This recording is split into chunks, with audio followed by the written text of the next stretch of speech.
Hello friends, welcome back to my channel. আজ আমি নতুন একটি ব্লগ নিয়ে চলে এসেছি। হ্যাঁ, এটা গত বছরের। এটা আসলে যখন আমি মোবাইলটা দেখছিলাম ব্যাকে ব্যাকে, তো ব্যাকে দেখছি ভিডিওগুলো দেওয়া হয়নি, তো তাই ভাবলাম এটা এডিট করে দিয়ে দিই।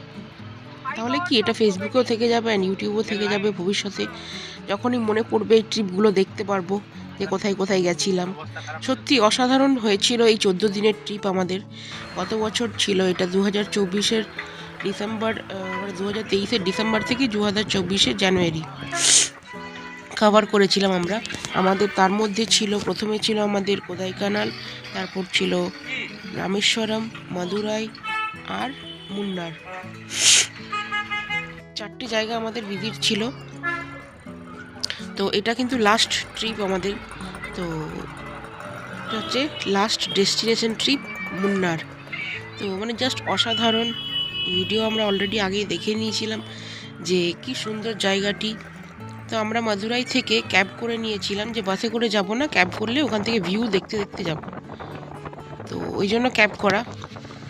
অ্যান্ড ক্যাবের কিন্তু প্রাইস খুব একটা হাই নয় এখানে। এই কত নিয়েছিল, আমাদের নিয়েছিল 3.5 থেকে 4-এর মধ্যে ছিল। প্রাইসটা এক্স্যাক্ট আমার মনে নেই। তো পার্সোনাল গাড়ি হলে যা হয়, তুমি যেখানে দাঁড়াতে বলবে ওরা দাঁড়াবে, ফটো তোলার জন্য কোনো অসুবিধা নেই, ঠিক আছে। তো ওই জন্য আমরা ক্যাব করেছিলাম। 3জন ছিলাম আমরা, আমি, আমার ভাই অ্যান্ড আমার হাজব্যান্ড। তো দাদা খুবই ভালো, খুব কেয়ারভাবে আমাদের নিয়ে গেছিলো অ্যান্ড কোনো অসুবিধা হয়নি, এক ফোঁটা কিচ্ছু অসুবিধা হয়নি। ওখানে অনলাইনের ব্যবস্থা আছে, যদি কোনো ক্যাশ পেমেন্ট করতে অসুবিধা হয় দাদা অনলাইনেই টাকা নিয়েছে। তো দেখো, আমরা তো পুরো এক্সস্টেড ছিলাম লাস্ট ঘোরার জন্য এটা। তো ওই ওই দেখো ঘুমোই গেছে ও। তো ঘুমোতে ঘুমোতেই যাচ্ছি, তখন বাজে আমাদের ঘড়িতে ওই 3টে, 3:30 বাজে। তো আমরা কিন্তু লাঞ্চ করিনি, আমরা যেহেতু গাড়ি চলে এসেছিলো আমরা চেপে পড়েছিলাম গাড়িতেই, যে ভাবলাম যে রাস্তায় কোথাও লাঞ্চ করে নেব। তো আর কিন্তু ইচ্ছে হলো না কারোরই খাবার খেতে, ঠিক আছে। তো বললাম চলো তাহলে ওখানে পৌঁছাই, তারপর দেখা যাচ্ছে। তো মাদুরাই থেকে মুন্নার যাওয়ার ডিস্টেন্স হচ্ছে 3.5 কিলোমিটার। ওটা মাঝখানে যদি কোথাও হল্ট করো তাহলে 4 ঘন্টা, তার বেশি লাগে না। তো 4 ঘন্টাই লেগেছিল আমাদের পৌঁছাতে। অ্যান্ড ভিউজ দেখতে দেখতে যাচ্ছিলাম, এত আনন্দ হচ্ছিল, মনেই হচ্ছিল না যে বাড়ির থেকে কত কিলোমিটার দূরে আমরা আছি। হ্যাঁ, ফোনে যোগাযোগ হচ্ছিল সবার সাথেই, কিন্তু তাও তো বলো, সবাইকে ছেড়ে তো আমরা এসেছি ঘুরতে। তো এটাই আমাদের মনে হয় সব থেকে বড় ফার্স্ট ট্রিপ, যেটা লাইফের ফার্স্ট ট্রিপ, যেটা সারা জীবন আমার মনে থেকে যাবে। আমরা 3জন একাই গেছিলাম। ওই যে দেখতে পাচ্ছ পাহাড়টি, ওইটাই হচ্ছে মুন্নারের পাহাড়। ওখানে কিন্তু আমাদের ওইটাতেই আমরা উঠবো। তো সমতল ভূমিতেই এখনো আছি, এখনো উঠিনি পাহাড়ে। বুঝতেই পারছো এত গাছপালা চারিদিকে।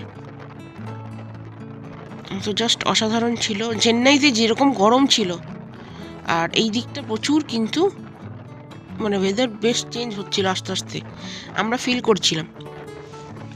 কারণ যখন জানুয়ারির এই যে আমরা এই যে 2025-এর জানুয়ারিতে দাঁড়িয়ে আছি, এখন যে কনকনে শীতটা, সেটা কিন্তু আমরা ওইখানে মুন্নারে পেয়েছিলাম।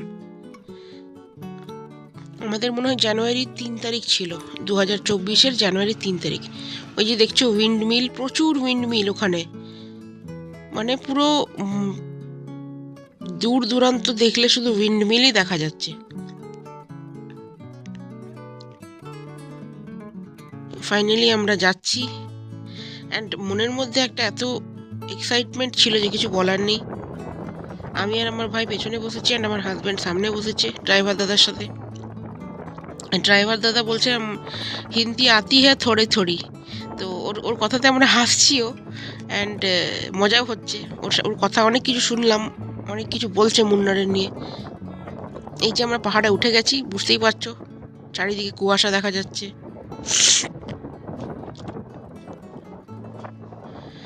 সো জীবনে কিন্তু কিছু করো চাই না করো, আমার মনে হয় ঘুরে নেওয়াটা খুবই দরকার। পৃথিবীর এত এত সুন্দর সুন্দর, মানে ইন্ডিয়ার মধ্যে এত ভালো ভালো জায়গা আছে যেগুলো আমরা জানিই না, তাই না। মুন্নারে এসে সত্যি মুগ্ধ হয়ে গেছিলাম আমরা। মনেই হচ্ছিল না যে আর গ্যাংটক বা দার্জিলিং যেতে হবে। তো আমার গ্যাংটক দার্জিলিং ঘোরা আছে, কিন্তু মুন্নারের জাস্ট অসাধারণ। এখানেও টি প্ল্যান্টেশনস আছে, সব আছে। অ্যান্ড ঠান্ডা তো জাস্ট অপরূপ ঠান্ডা। দেখছো আমরা কাঁচগুলো উঠিয়ে দিয়েছি, ঠান্ডা লাগছে বলে, শুরু করেছে ঠান্ডা লাগতে। প্রথমে তো আমরা সোয়েটার ফোয়েটার পরিনি, তারপর আমরা আস্তে আস্তে সোয়েটারগুলো বের করে নিলাম। লাগেজ তো আমাদের রাখাই আছে। অ্যান্ড দাদাকে বললাম, এই দেখো দেখতে পাচ্ছ এবারে প্ল্যান্টেশন, টি প্ল্যান্টেশন দেখা যাচ্ছে। আর বিশ্বাস করবে না, ওখানে কিন্তু যতদিন আমরা ঘুরেছি কোনো কারোর কিচ্ছু শরীর খারাপ হয়নি। তারপর এখানে আসার পর তারপর কিন্তু যখন ওয়েদার চেঞ্জ হলো তখন আবার শরীরটা খারাপ একটু হয়েছিল। সো মুন্নার যারা ভিজিট করোনি অবশ্যই ভিজিট করো।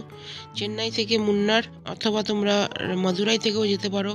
হ্যাঁ, এটা আমাদের ফার্স্ট একটা পয়েন্ট ছিল, যেটা দাদা বলেছিল দেখিয়ে দেবে রক কেভ। কিছুই না, এখানে তোমার একটা স্ন্যাক্সের দোকান আছে। এখানে আমরা প্রচুর কিছু খেয়েছিলাম, যেমন প্রচুর কিছু বলতে কি, ওই ডিম টোস্ট খেয়েছিলাম আর ম্যাগি খেয়েছিলাম, আর ওই ব্যানানার চপ খেয়েছিলাম। বিশ্বাস করবে না, প্রথমে তো ভাবিনি যে এত মানে ব্যানানার চপটা একদম অখাদ্য খেতে। প্রথমে তো নিয়েছি, ভাবছি বেগুনির মতো খেতে হবে। ব্যাস এক কামড় খেয়ে এত মিষ্টি চপটা, অদ্ভুত। ঠিক আছে, দিয়ে আমি আর আমার ভাই তো খেতে পারলাম না। আমরা ডিম টোস্ট খেলাম। অ্যান্ড আমার হাজব্যান্ড বললো, কি খাচ্ছ? আমি যে এই যে কলার চপ খাবে।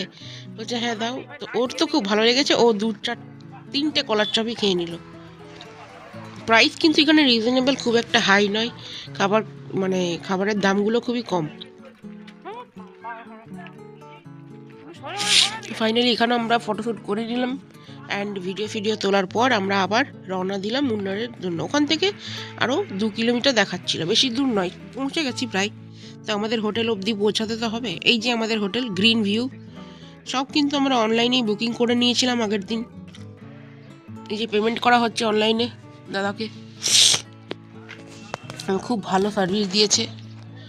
ফাইনালি আমরা ঢুকে পড়লাম আমাদের হোটেলে। আমার ভাই ওই যে যে ফর্মালিটিস আছে ওগুলো করে দিচ্ছে। অ্যান্ড ওই দিন কিন্তু ওখানে বৃষ্টি হয়েছে, তো বাইরে কিন্তু দেখছি প্রচুর ভেজা ভেজা।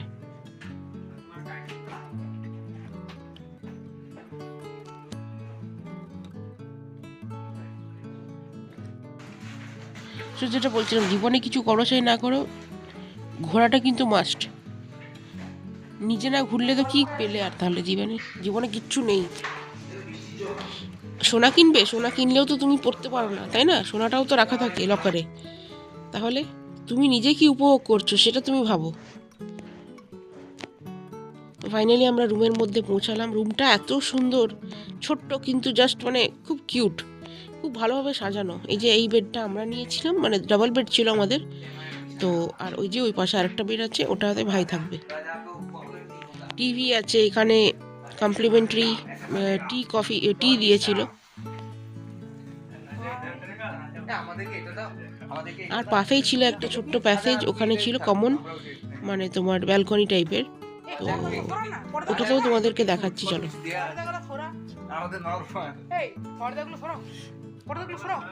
ছোট্ট জায়গার মধ্যে এই ইয়েগুলো বানিয়ে রেখেছে ওরা, হোটেলগুলো, তো বেশ ভালো।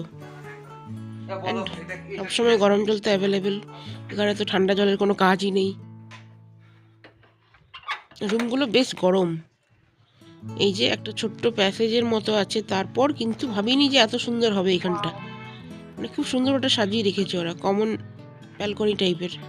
এখানে বই পড়ার ব্যবস্থা আছে, ঠিক আছে, তুমি বসে একটু রিল্যাক্স করো। আমি বললাম চলো তোমরা একটু ভিডিও বানিয়ে দাও, আমি একটু বসে নিই, দোলনাটাতে দুলে নিই। যখন এসেইছি এত দূর দোলনাটা যখন আছে ফাঁকা। আর ওই যে ওইখানে দুজন অ্যাংলো ইন্ডিয়ান ছিল, ওরা বই পড়ছিল। আমরা এত এক্সস্টেড ছিলাম, আমার বই পড়ার কোনো ইচ্ছে নেই। একটু ঘুরে নিই, দিয়ে চলো রুমে যাব, ফ্রেশ হব।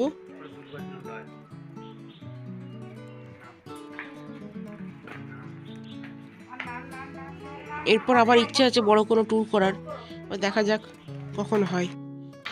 তো ফাইনালি সন্ধে হয়ে গেছে, তখন বাজে 7:30। তো আমরা যেহেতু লাঞ্চ করিনি, তো ভাবলাম তাড়াতাড়ি খেয়ে নিই খাবারটা, তাড়াতাড়ি খেয়ে নিয়ে তারপর শুয়ে পড়বো, কারণ তারপরের দিন আমাদের মুন্নারের সাইট সিইং আছে। তো ভিডিওটি ভালো লাগলে অবশ্যই লাইক কমেন্ট করে দিও। অ্যান্ড যারা চাইছো যে ভিজিট করবে চেন্নাইয়ের এই তামিলনাড়ুর এই মুন্নার, তো অবশ্যই তোমরা চলে যাও। অ্যান্ড খুবই সেফটি খুবই ভালো, ওখানে কোনো অসুবিধা নেই, ঠিক আছে? সেফটি নিয়ে একদম চিন্তা করবে না। ফাইনালি আমরা একটা রেস্টুরেন্টে এলাম, অ্যান্ড আমার হাজব্যান্ড বললো ও তো খাবে পরোটা আর আলুর দম, অ্যান্ড আমরা চিকেনের একটা আইটেম নিয়েছিলাম। তো খাবার দাবারও খুবই রিজনেবল এখানে। সারা জীবন কিন্তু এটা আমাদের মানে একটা লাইফ টাইম মোমেন্ট হিসাবে থেকে যাবে মেমোরিতে। সারা জীবনের জন্য এটা একটা সেভ হয়ে, মানে এটা একটা অ্যাসেট ঘোরাটা। তো তোমাদের কেমন লাগলো অবশ্যই কিন্তু লাইক কমেন্ট করো। অ্যান্ড যারা সাবস্ক্রাইব করোনি চ্যানেলটি সাবস্ক্রাইব করে দিও। আর মায়ের দর্শন করে নিলাম ফেরার পথে। আজকের ভিডিওটি শেষ করছি, টাটা।